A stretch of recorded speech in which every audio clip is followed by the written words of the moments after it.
Oke guys, assalamualaikum warahmatullahi wabarakatuh. Jumpa lagi di channel kesayangan kita, Keca Kelas Sembako. Saat ini saya sedang dinas di Puskesmas Muamalia. Kita akan coba bahas satu masalah yang sangat progres di toko sembako. Jangan sampai di skip teman-teman videonya. Oke, buat teman-teman yang belum subscribe channel Keca Kelas Sembako, saya ingatkan kembali untuk tetap subscribe. Dan yang sudah subscribe, saya ucapkan terima kasih banyak. Yang belum, silahkan tekan dulu tombol subscribe agar channel ini bisa berkembang dan dapat mengedukasi semua teman-teman sesama pejuang sembako.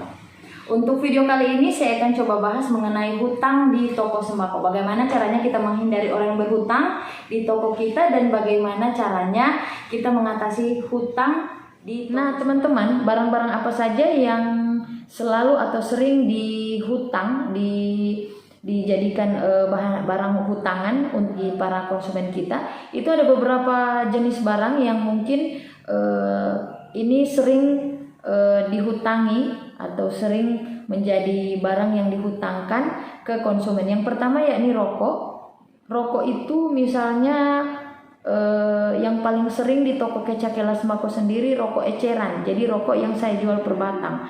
Kemudian yang berikut pulsa.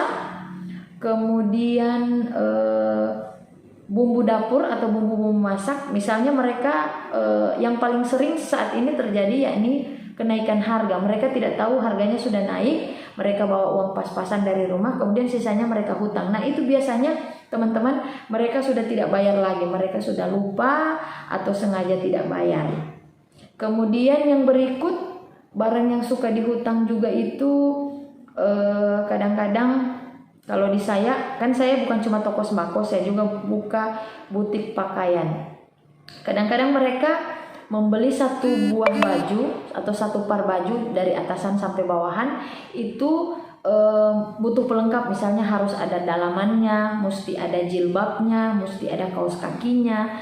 Biasanya seperti itu teman-teman. Biasanya itu yang biasa di saya itu sering sekali dihutang. Guys, hutang di toko sembako merupakan salah satu momok yang menakutkan bagi kita para pengusaha sembako. Untuk itu saran saya kepada teman-teman pemula untuk senantiasa dapat menghindari yang namanya hutang di toko sembako, karena ketika kita memberikan hutang maka kita memberikan celah untuk kebangkrutan kita. Kenapa? Karena biasanya itu orang yang berhutang itu cenderung untuk tidak membayar, dan apalagi buat teman-teman yang hanya memiliki modal yang kecil. Bagaimana cara kita untuk menghindari hutang di toko kita? Ada 4 cara menurut saya. Yang pertama yakni jelaskan dengan secara baik-baik tentunya alasannya mengapa Anda tidak memberikan hutang di toko sembako. Jelaskan kepada konsumen secara baik dan sopan kenapa kita tidak memberikan hutang di toko sembako, alasannya apa. Bisa saja kita memberikan alasan kepada konsumen bahwa kita punya banyak cicilan setiap hari yang harus kita bayar ke sales. Jadi barang yang hari ini laku, barang yang hari ini berputar, barang yang hari ini habis terjual, itu besoknya akan kita gunakan uangnya untuk membayar sales. Apabila orang datang untuk berhutang, otomatis itu kan belum ada uangnya, belum dibayar.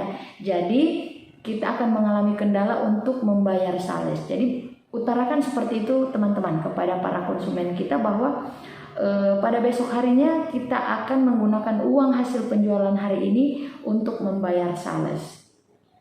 Cara yang kedua yaitu berikan alternatif solusi.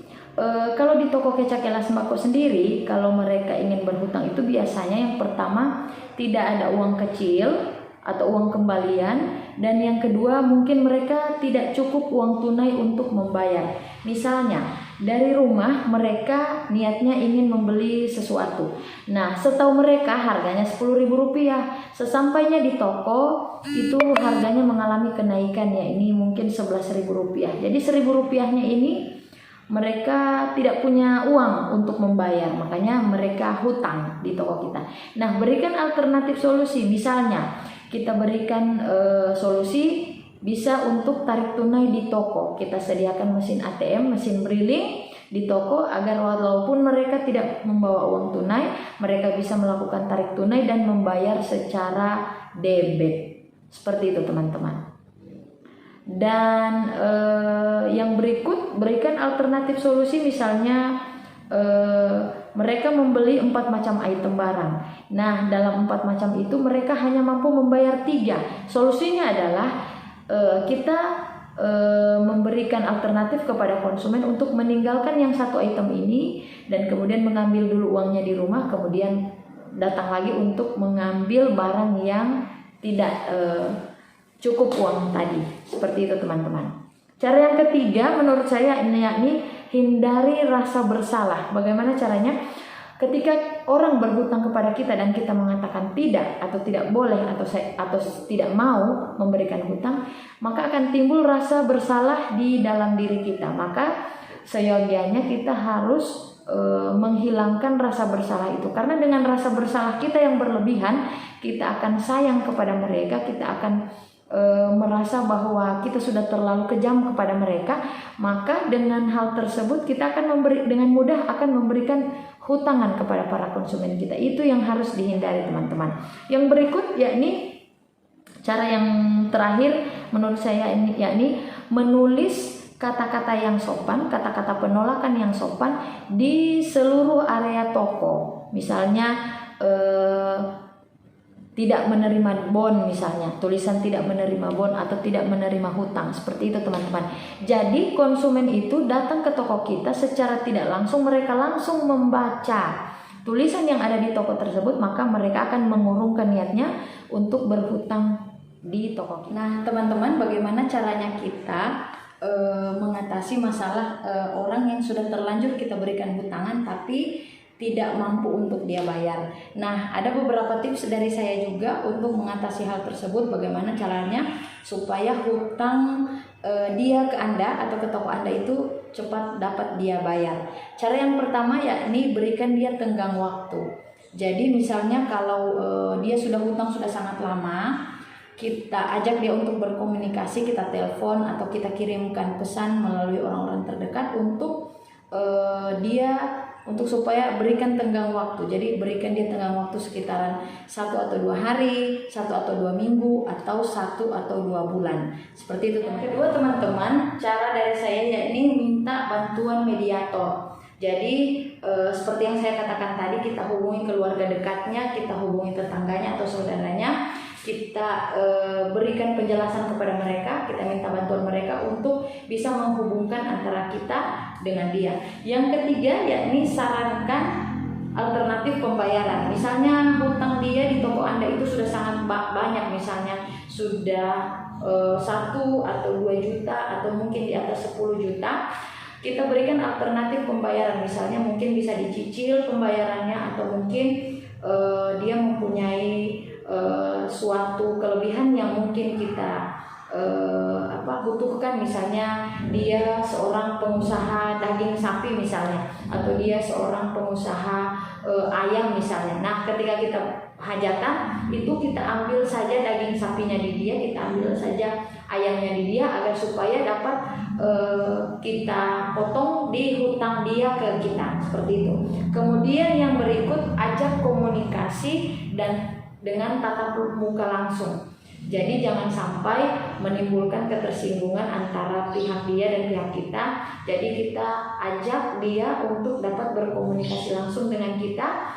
Tanyakan alasannya kenapa sampai hutang ini tidak dia bayar dan sudah dalam waktu yang cukup lama. Jadi seperti itu ya teman-teman, saran dari saya, semoga bermanfaat. Terima kasih sekali lagi buat teman-teman yang sudah dukung terus channel Kecakela Sembako sampai dengan detik ini. Dan mohon maaf saya baru upload video hari ini karena saking sibuknya saya dengan acara 17-an, dengan kegiatan 17 Agustusan. Jadi terima kasih sekali lagi buat teman-teman. Saya doakan teman-teman lancar rezekinya, dimudahkan segala urusannya, dan dipermudah oleh Allah Subhanahu wa taala. Sekali lagi terima kasih atas atensinya pada video saya kali ini. Kita jumpa lagi teman-teman di video saya selanjutnya, di video yang lebih bermanfaat tentunya. Teman-teman bisa kalau ada yang ingin ditanyakan kepada saya, atau ada yang mengganjal, mungkin ada yang ingin bertukar pikiran dengan saya, silahkan langsung dapat mengomentari video saya atau mungkin dapat menghubungi nomor WA yang tertera di bawah ini. Sekali lagi terima kasih teman-teman, kita jumpa lagi di video selanjutnya. Assalamualaikum warahmatullahi wabarakatuh.